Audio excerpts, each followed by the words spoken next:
Hello दोस्तों। तो कैसे हैं आप सब?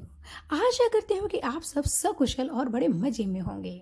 तो दोस्तों, जैसा कि आप सब जानते हैं, प्रयागराज में इन दिनों महाकुंभ मेले का आयोजन हो रहा है।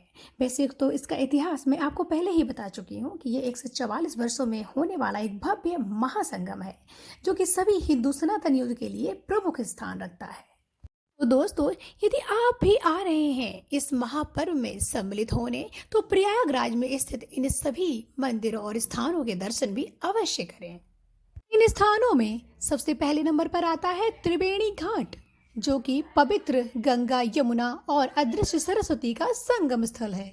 114 वर्षों के बाद बने इस पवित्र संयोग में सम्मिलित होने के लिए दुनिया भर से श्रद्धालु महाकुंभ में कई दिन पहले से ही आकर रहते हैं और पवित्र संगम में डुबकी लगाकर मोक्ष की प्राप्ति की कामना करते हैं।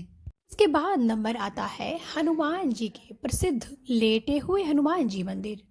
प्रयागराज में संगम तट पर बना हुआ है लेटे हुए हनुमान जी का यह मंदिर। पवन पुत्र हनुमान के सिद्ध मंदिरों में से प्रमुख है यह मंदिर। यहाँ हनुमान जी की लेटी हुई मूर्ति स्थापित है।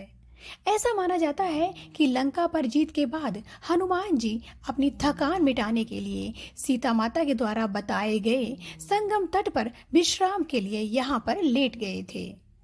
हनुमान जयंती पर यहाँ विशेष पूजा अर्चना का प्रावधान है। ऐसा मानते हैं कि यहाँ गंगा मैया हनुमान जी को स्वयं स्नान कराती हैं। कहते हैं यहाँ माथा टेकने वालों की सभी मुरादें भगवान हनुमान पूर्ण करते हैं। माता सती के प्रमुख शक्तिपीठों में अलोपी देवी मंदिर भी एक प्रमुख मंदिर है, जो प्रयागराज में एक शक्तिपीठ के रूप में विद्यमान है। माता सती की कहानी से जुड़ा है इस मंदिर का इतिहास। कहते हैं यहाँ माता सती का दाहिना हाथ गिरा था। इस मंदिर को अलोप शांकरी मंदिर के नाम से भी जाना जाता है। मंदिर में कोई मूर्ति नहीं, बल्कि एक लकड़ी का पालना है, जो माता की निशानी के रूप में पूजा जाता है। प्रयागराज में ही स्थित है आनंद भवन म्यूजियम। यह म्यूजियम नेहरू परिवार का पैतृक घर है, जिसे पंडित मोतीलाल नेहरू द्वारा 1930 के लगभग में बनवाया गया था। यह भवन भारतीय स्वतंत्रता आंदोलन का एक साक्ष्य है, जिसमें कई महत्वपूर्ण निर्णय और घटनाएं हुई हैं। आनंद भवन में भारत के प्रमुख प्रधानमंत्री पंडित जवाहरलाल नेहरू जी का शयन कक्ष, अध्ययन कक्ष और महात्मा गांधी जी को समर्पित कमरा भी है। यहाँ के परिसर में ही स्वराज भवन भी है, जिसे मोतीलाल नेहरू जी के द्वारा भारतीय राष्ट्रीय कांग्रेस को दान में दे दिया गया था। यहाँ इंदिरा गांधी का जन्मस्थल भी है। आजादी के बाद इसे अनाथ बच्चों का बाल भवन के रूप में तब्दील कर दिया गया था। आनंद भवन को 1971 में स्मारक संग्रहालय के रूप में दर्शकों के लिए खोल दिया गया था। यहाँ जवाहरलाल नेहरू नक्षत्रशाला और एक फोटो गैलरी भी है। आप आजादी के समय में किए गए संघर्ष और उस समय की जीवन शैली को देख सकते हैं। स्वतंत्रता के लिए लड़ी गई लड़ाइयों में प्रमुख क्रांतिकारी के रूप में चंद्रशेखर आजाद का नाम तो आप सभी ने सुना होगा।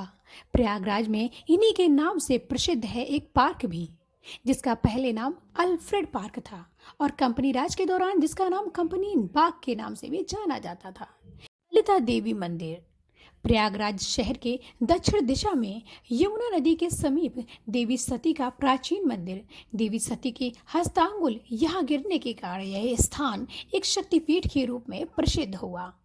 मान्यता है कि पवित्र संगम में स्नान के बाद हुए श्रद्धालु यहाँ माता सती के दर्शन कर उनका आशीर्वाद लेते हैं। भगवान शिव को समर्पित मनकामेश्वर मंदिर अकबर के किले के समीप ही यमुना नदी के तट पर मनकामेश्वर मंदिर स्थित है, जहां भगवान शिव अपने विविध रूपों में विराजमान हैं। इस मंदिर का वर्णन पुराणों में भी मिलता है।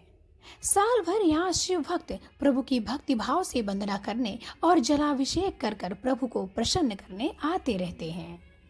अकबर का किला संगम नगरी प्रयागराज में, जहां गंगा यमुना का संगम होता है, वहां स्थित है अकबर का किला।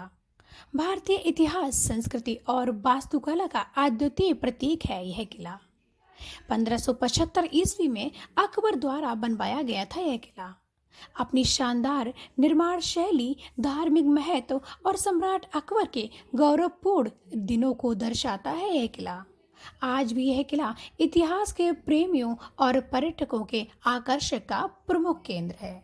तो क्या आप जानते हैं कि प्रयागराज में प्रसिद्ध है एक वट वृक्ष भी, जिसका नाम है अक्षय वट। अक्षयवट नाम का स्थान ऋषभदेव ऋषि की तपोस्थली के रूप में जाना जाता है।